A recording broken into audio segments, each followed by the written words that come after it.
Next heading, argand plane and polar representation.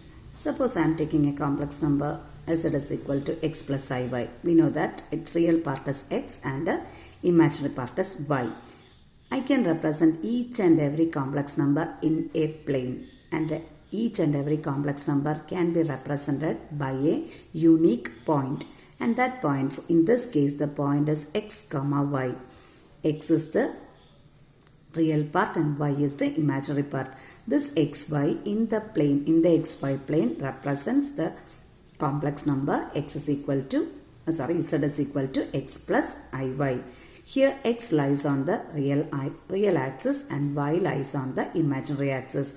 For our two-dimensional plane, this is the x axis and this is the y axis, and we will mark 3, 4 like this, isn't it?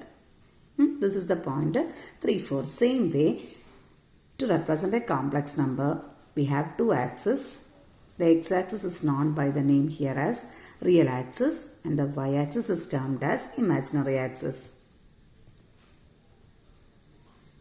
Okay, so if I want to represent a complex number 3 plus 4i in this plane, what I will do is, corresponding to this complex number, the point is 3 comma 4. So I will take 3 on the real axis and 4 on the imaginary axis and mark the point here. So if the name of the complex number is z, this point represents the complex number z, whose coordinates are 3 and 4. 3 is the real part of the complex number and 4 is the imaginary part of the complex number.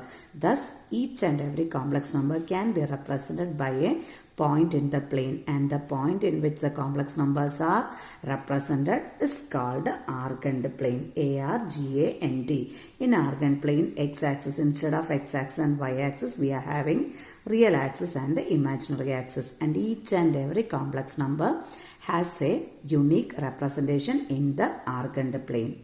Okay.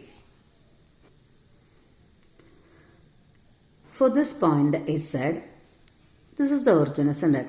If I want to find the distance between the point and the origin, that is termed by the name modulus. We know to find the modulus of z, and the meaning of modulus of z is the distance of a complex number or the point which represents the complex number from the origin. So here in this case, how we will calculate the modulus? We are calculating the modulus by square root of 3 square plus 4 square, real part square plus imaginary part square, isn't it? So here the value is square root of 9 plus 16, which is 25. Square root of 25 is 5.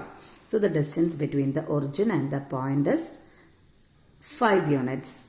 And do you want to know how we are getting OZ as modulus of Z, or the distance between O and Z? If I join Z, or if I draw the perpendicular from Z to the real axis, this much distance will be 4 units, isn't, because this distance is 4 units in the imaginary axis.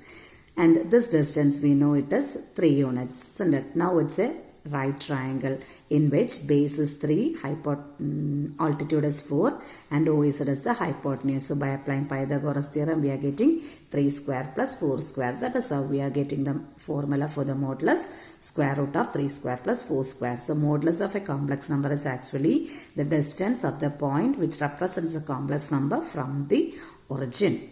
Okay, so if I am taking a complex number 3 plus I, 2 plus 3i, its point on the argand diagram is 2 comma 3.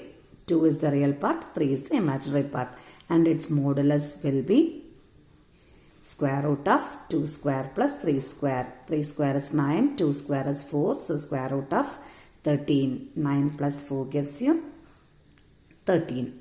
Okay, so for each and every complex number, there represents a point, a unique point, and this plane in which all the points representing the complex number lies is called a argand plane or argand diagram.